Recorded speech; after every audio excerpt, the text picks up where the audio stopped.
Hello, what is up guys? Eman from Peso.ph here.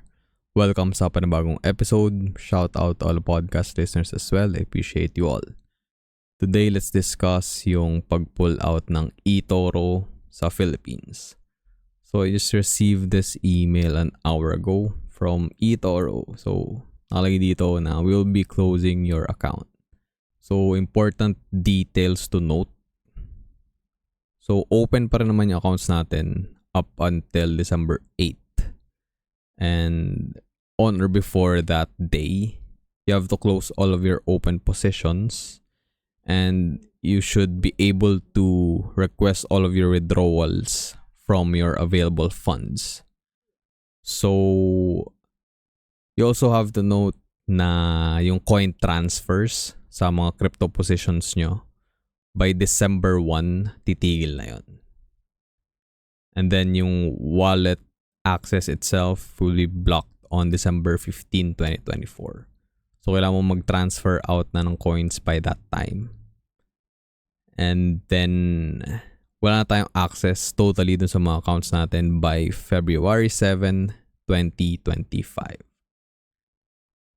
So I think nag-start to back in November 2023.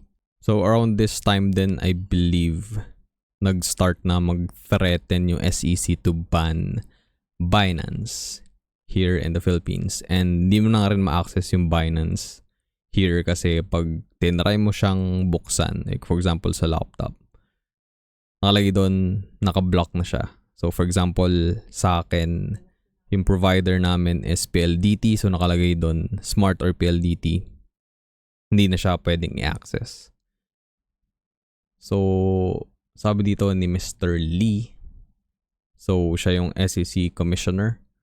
First and foremost, the SEC has to protect the credibility of our markets. And this can only happen if it is assiduous in efforts to secure investors against potential and actual harm. Part of these efforts is to be strict in the agency's regulatory function.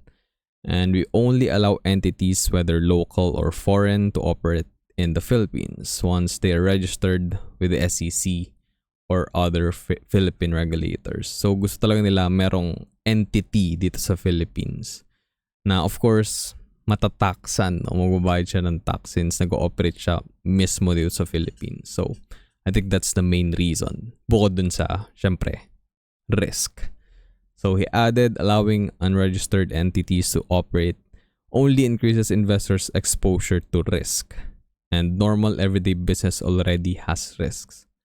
Let's not add to that. So SEC cautions public against investing in XM and eToro. Yung XM is sikat na foreign currency exchange. So pwede ka mag-trade doon ng mga currencies. I'm not sure kung may ibang asset sila na in-offer na pwede mo i-trade. And sa eToro naman, pwede ka mag-trade ng mga international stocks and crypto. I believe yung SEC naman, naipag-communicate sila with eToro. Siguro nag-propose sila na dapat meron silang registered na entity dito sa Philippines locally para magpatuloy yung ino-offer nila na product, which is yung brokerage nga or broker accounts dito sa Philippines. But siguro hindi sila nagkasundo sa mga kailangan gawin.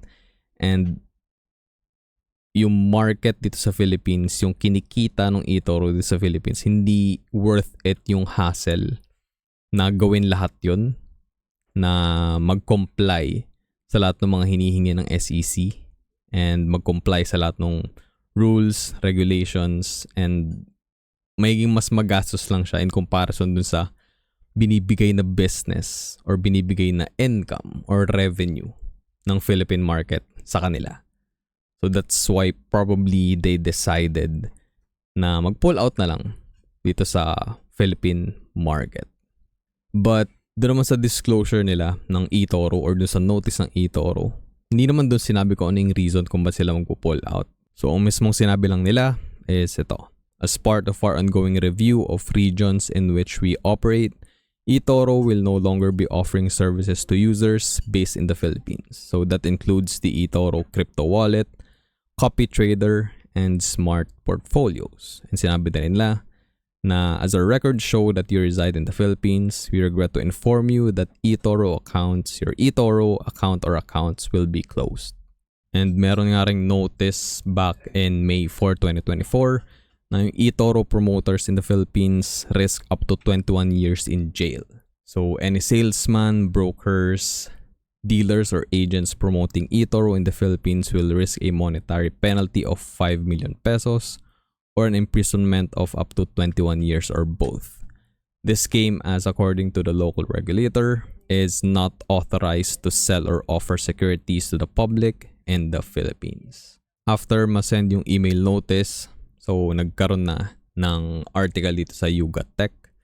Sabi nila, eToro ending services in the Philippines. So same thing lang naman, ito yung nakuha nyo na yung gist ng email. So same thing lang yung sinulat nila. It's very brief lang din.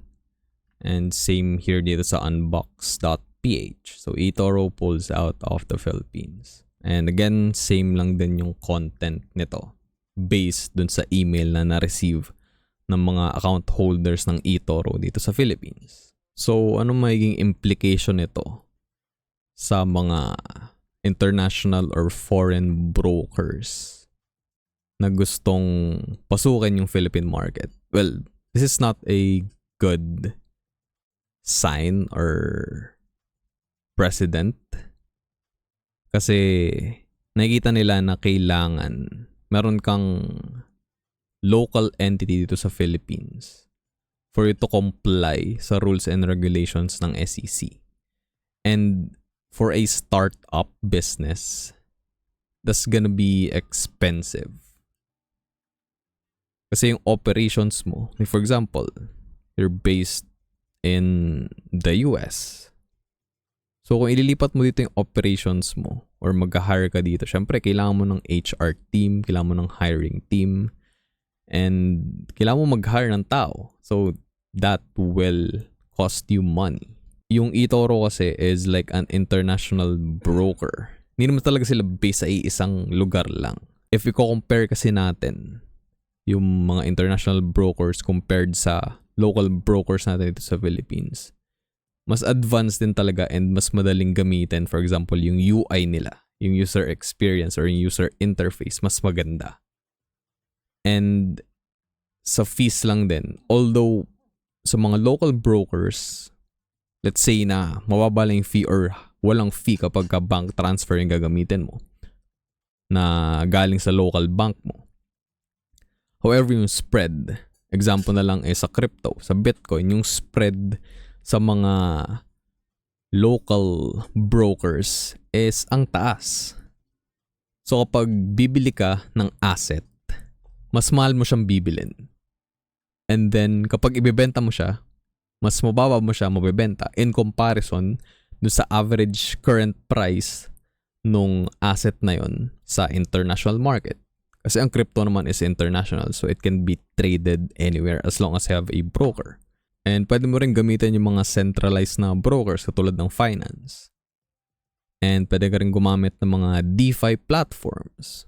So decentralized finance yun na mga brokers, na mga exchanges, or I believe yung mas tamang term is yung centralized exchanges or decentralized na exchanges.